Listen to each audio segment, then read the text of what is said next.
And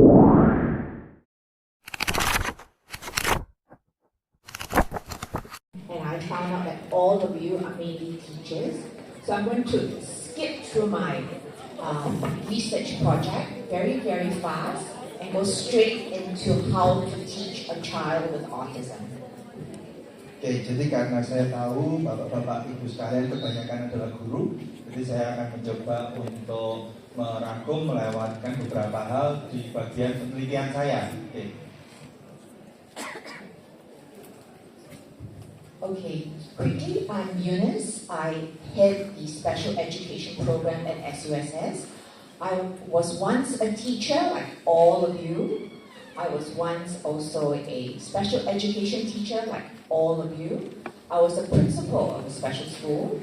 I'm now an academic, but more importantly, I am a mother of a child with autism.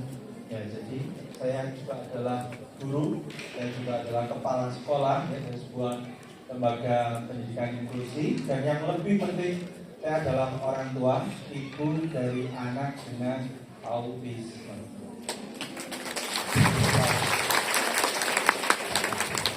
So, the principle of what a strength-based or an interest-based curriculum is about children. Doesn't matter if you're high ability, low ability. Every child, I repeat, has interest, has strength, has abilities.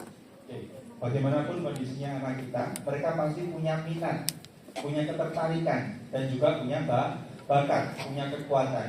Apakah mereka berfungsi secara tinggi ataupun yang parah ya, yang kondisinya mungkin sulit untuk komunikasi dan berperilaku baik. I'm not going to go through this. It's about my study that we interviewed almost 500 teachers, special education teachers. And I'll just quickly tell you about the study. Oke, jadi beliau tidak akan banyak membahas terlalu dalam tentang apa penelitian ini, ya. Tapi yang penting untuk diketahui, penelitian ini dilakukan kepada 500 guru-guru sekolah kebutuhan khusus, ya. Beliau akan menjelaskan sedikit tentang hasil penelitiannya, tentang penelitiannya. The study is about implementing strength-based curriculum in schools. Penelitian ini adalah tentang bagaimana mengimplementasikan, mengaplikasikan, menerapkan pendidikan yang berbasis kepada kekuatan atau strength dari siswa.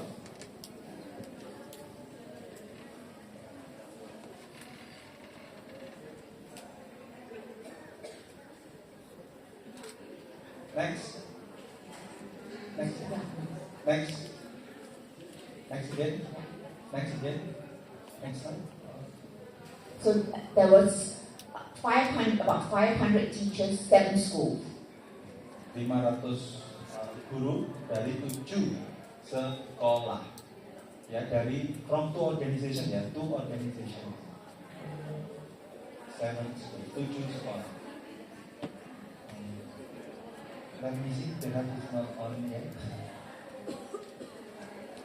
Okay. Okay, it's on.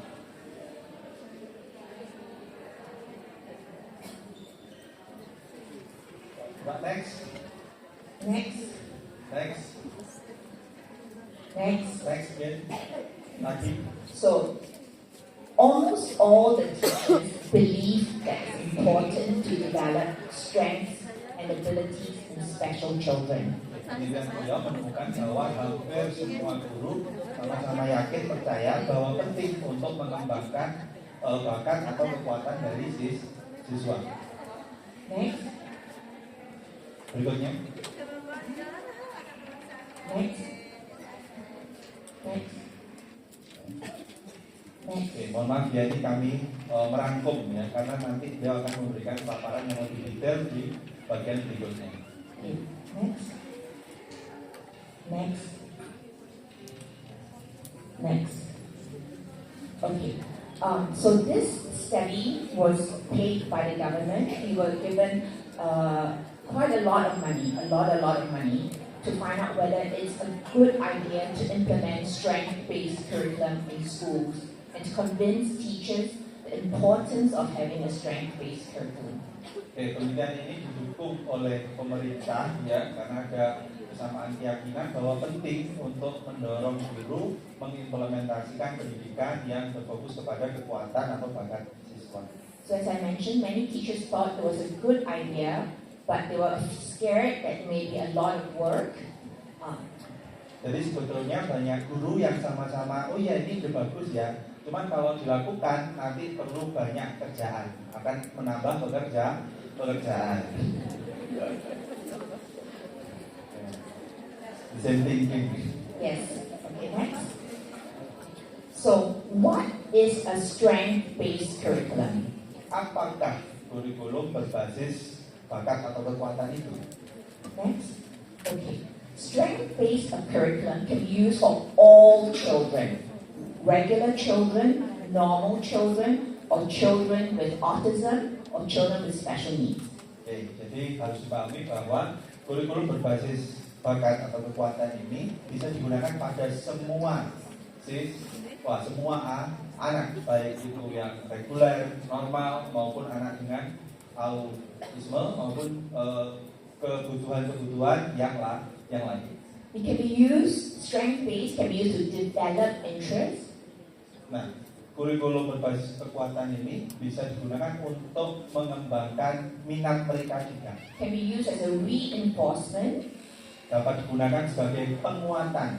Or as a teaching tool. Atau sebagai alat mengajar. Next. Okay, so in a typical IEP, individual education plan, that all special children should have. Okay, di dalam IEP, yang mungkin guru-guru, ibu-ibu sudah cukup familiar ya, biasanya berisikan. They always talk about communication. What's wrong with communication? Lalu biasanya berisi tentang bagaimana komunikasinya, apakah yang bermasalah, yang salah, yang harus dikembangkan dari cara komunikasinya. What's wrong in self-help? What's wrong in academic? What's wrong with your motor skills? What's wrong with your social behavior? Apa yang mungkin perlu dikembangkan dari kemandiriannya, kemampuan belajarnya, kemampuan motorik, sensorinya, dan kemampuan untuk perilaku sosialnya sehari-hari. So all your IEPs or report book is always about what is wrong with the child. The child cannot do this, cannot do this, cannot do this, cannot do that. Jadi di dalam perspektif kita yang lama, IEP itu selalu bicara tentang apa yang salah, apa kelemahannya, ya. So this one is also what can we do for the what can we do for interest? How can we develop interest, right?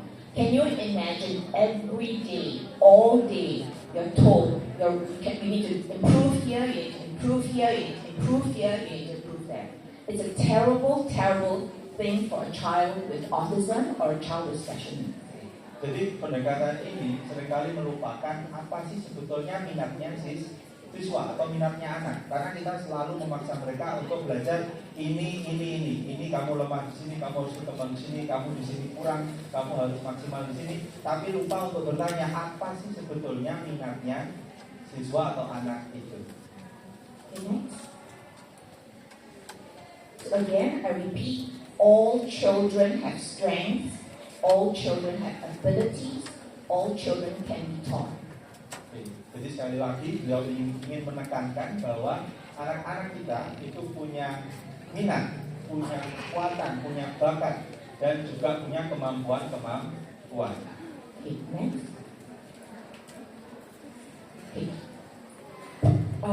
Strength-based is not about ignoring the child. So it's not about only looking at the child's good point. Nah, ini satu hal yang penting yang harus dipahami bahwa strength based itu tidak hanya soal fokus ke hal yang baik lalu melupakan atau mengabaikan kesulitan atau tantangannya. Ini satu hal yang you must still work on the child's challenges. Kita tetap harus mengatasi tantangan-tantangan yang sedang dihadapi oleh anak. Next. So is it more work? It is not if you know how to work around it. Apakah ini jauh lebih merepotkan, lebih banyak tambah pekerjaan? Enggak, kalau kita tahu cara untuk mengintegrasikannya. Many of you, all good teachers, this will be automatic. But it's just a review. Oke. Semua dari kita adalah guru yang baik, yang hebat, dan pastilah ketika memahami ini, mempelajari ini, akan secara otomatis bisa menerapkannya. Like all of you will say, good job, praise the child. Ya, seperti ketika kamu mengatakan bagus, tepuk pramuka, tepuk. Stop. Mohon maaf. Or you give a sticker to a child. I'm sorry. Or you give a sticker. Nah, atau ketika kamu berikan stiker kepada anak-anak, as a reinforcement ya, sebagai penguatan. But for many children with autism, stickers and high fives and good jobs do not work. I repeat, high fives, good job, stickers do not work for many children with autism. Ya, nah, faktanya yang sering kita lupakan bahwa segala penguatan tadi ya, good job, tos, itu tidak efektif, tidak berdampak untuk banyak anak-anak autis. The mild children with mild autism, yes, it will work. Ya. The severe, moderate, it will not work. Nah, untuk mereka yang permasalahan autisnya ringan, itu mungkin bisa efektif. Ya, tapi kalau kondisinya sangat parah, ya itu mungkin tidak efektif. Next. So I'm going to tell you all about my story and how I taught my son. Jadi aku akan bercerita tentang kisah pribadiku dan khususnya tentang bagaimana aku mengajari putraku. Okay, so these are my two boys. The one on the right, it has autism. The one on the left is neurotypical. Oke, jadi saya punya dua anak, ya, anak cowok ya, yang kanan itu memiliki autisme, ya, yang kiri normal. The one with autism has severe autism. Ya, yang mengalami autism itu kondisinya severe, parah ya, kondisinya parah. He can talk a little bit. Dia bisa bicara sedikit saja. You can ask him, what is this? He will say fish. What is this? Chair. What is this? Table. Jika kita tanya ini apa? Ini apa? Dia bisa jawab, oh ini ikan, ini meja. He cannot answer why. Why are you sick? Why are you angry? Dia tidak bisa menjawab pertanyaan kenapa kamu sakit. Okay. Ya, pertanyaan why, kenapa tidak bisa menjawab. Okay, next. Okay, so when he was about 9 or 10 years old, Dia dulu ketika 9 atau 10 tahun ya, umur 10 tahun, I wanted to teach him to read. aku ingin mengajarinya membaca. I took him to the most expensive teachers for reading. I took him to the most expensive psychologists. I took him to the most expensive schools for autism. Aku membawanya ke sekolah membaca yang paling mahal, ke psikolog yang paling mahal. 2 years. They tried to teach him. Selama 2 tahun mereka mencoba mengajarinya membaca, reading. After 2 years, all of them came back, and I paid thousands and thousands of dollars. And they all came back to say, Eunice, your son is not just autistic, he's severely dyslexic. Nah, jadi setelah 2 tahun itu, setelah mengeluarkan uang yang begitu banyak, mereka kemudian melaporkan bahwa Eunice, anak kamu tidak hanya autis, tapi juga mengalami disleksia yang parah. So how they teach these people? They use simple books, right? I can run, I can walk, sit, jump. Jadi bagaimana cara mengajari mereka untuk membaca? Aku berlari, aku duduk, dan sebagainya. Yeah. So when I told my friend, I was very sad, and I told my friend. Jadi ketika aku bercerita kepada temanku, aku sangat sedih sekali. My friend is not a special education teacher, she's just a friend. And she says, maybe Eunice, they're teaching things to Christopher's my son, who it doesn't mean anything. He doesn't care about sit, run, jump. He doesn't care about simple words like Jane can run, Jane can walk. Lalu temannya ini yang tidak punya latar belakang pendidikan tertentu ya yang relevan, lalu bilang jangan-jangan Eunice, ketika mengajar anakmu itu yang diajarkan itu bukan sesuatu yang menarik perhatian dia, ya kan? Jadi ini ikan, ini lari dan sebagainya itu bukan sesuatu yang menarik untuk Christopher, sehingga Christopher sulit untuk belajar. So I went home and I thought about it. I said, okay, let's try. Jadi aku pulang ke rumah lalu berpikir, oke, mungkin aku coba. So what does my son like? Like many children, he loves Coke. Apa yang dia suka, sebagaimana anak-anak kebanyakan, dia suka Coca-Cola. We call it Coca-Cola. Coca-Cola. So 2 weeks, I did not give him Coca-Cola. Jadi selama 2 minggu aku tidak memberinya Coca-Cola. Next.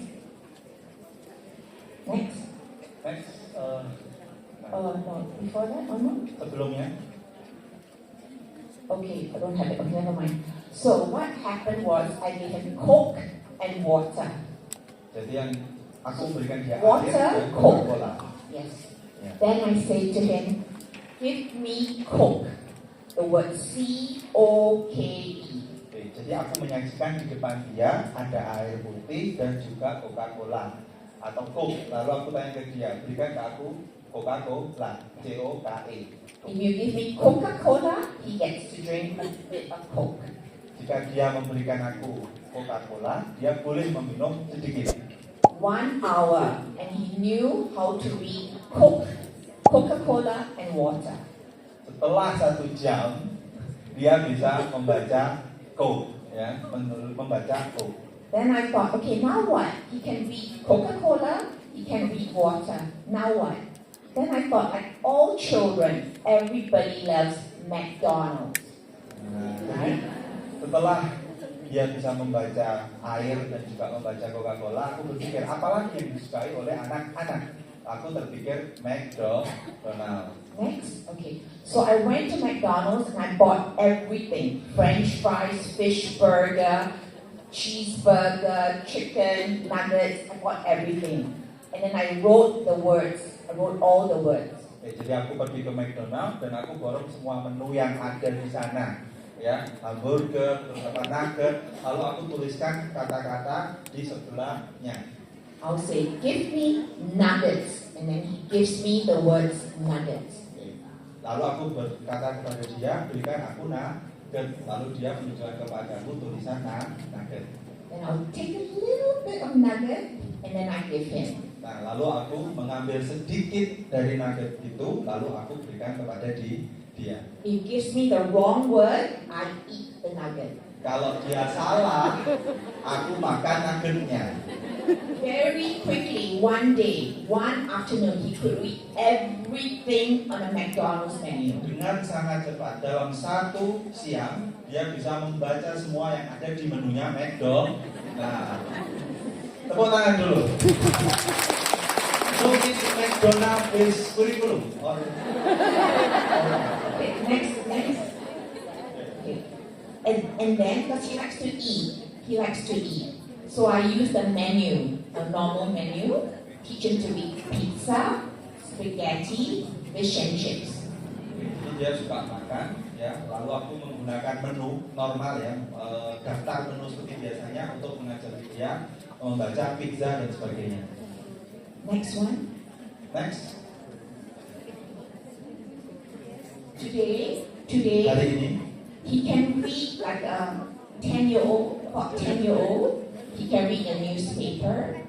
He can read magazines. He can read cookbooks. That's what he loves to do. He loves to read and try to do it.